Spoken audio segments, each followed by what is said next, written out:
Trump's family made over $7 billion from crypto this year. A few days ago, the WLFI token went live on the market, and it hit an insane $22 billion valuation. The Trump family owns 22.5% of it, and they took 75% of the pre-sale. So that one project alone netted them $500 million in cash and another $5 billion on paper for the tokens. Then there's Trump Media, which raised $2.5 billion to buy Bitcoin, following the same strategy Michael Saylor created. Donald Jr.'s share in this business alone is said to be worth $2 billion. Then there's the meme coins, Bitcoin mining, and Dominary Holdings, where they have a stake worth $12 million. But altogether, in under a year, they became more than $7 billion richer. Most of it is unrealized and only on paper, but those numbers aren't small. Critics scream conflict of interest, but the truth is, the rules let the president's family run different businesses as long as they separate them from the White House. And so far, the Trumps are playing every angle. Whether you're a supporter or a skeptic, you can't ignore this. They're making crypto a family business on a scale we've never seen, and they are helping take this industry mainstream. Then decided that the gold standard should be removed. In order to do this, they needed to acquire the remaining gold in the system. So, under the pretense of helping to end the Depression, came the 1933 gold seizure. Under the threat of imprisonment for 10 years, everyone in America was required to turn in all gold bullion to the Treasury, essentially robbing the public of what little wealth they had left. And at the end of 1933, the gold standard was abolished. If you look at a dollar bill before 1933, it says it is redeemable in gold. If you look at the dollar bill today, it says it is legal tender, which means it is backed by absolutely nothing.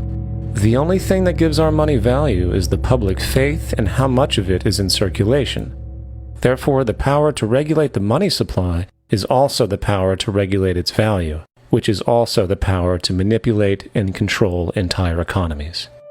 It is important to clearly understand the Federal Reserve is a private corporation. It is about as Federal Express. It makes its own policies and is under little regulation by the U.S. government.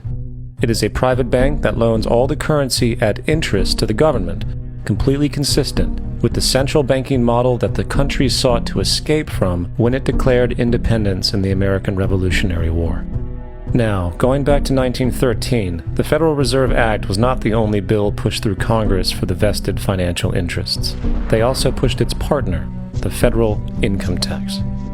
First of all, the federal income tax is completely unconstitutional, as it is a direct, unapportioned tax, and the required number of states needed in order to ratify the amendment to allow the income tax was never legally met, and this has even been cited in modern court cases.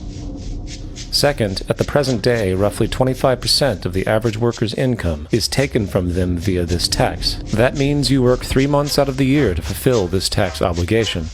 And where does that money go? According to the Grace Commission report of the 1980s, 100% of what is collected is absorbed solely by interest on the federal debt and by federal government contributions to transfer payments.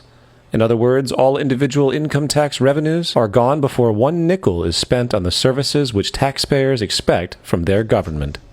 Today, the money Americans make working 3 months out of the year goes almost entirely to the interest fees charged for the debt-based fiat currency. The fact is, the federal income tax exists to feed the Federal Reserve federal government money machine, making sure the interest payments are always there. And third, even with the government claim as to the legality of the income tax, there is still evidently no statute, no law in existence that requires you to pay this tax.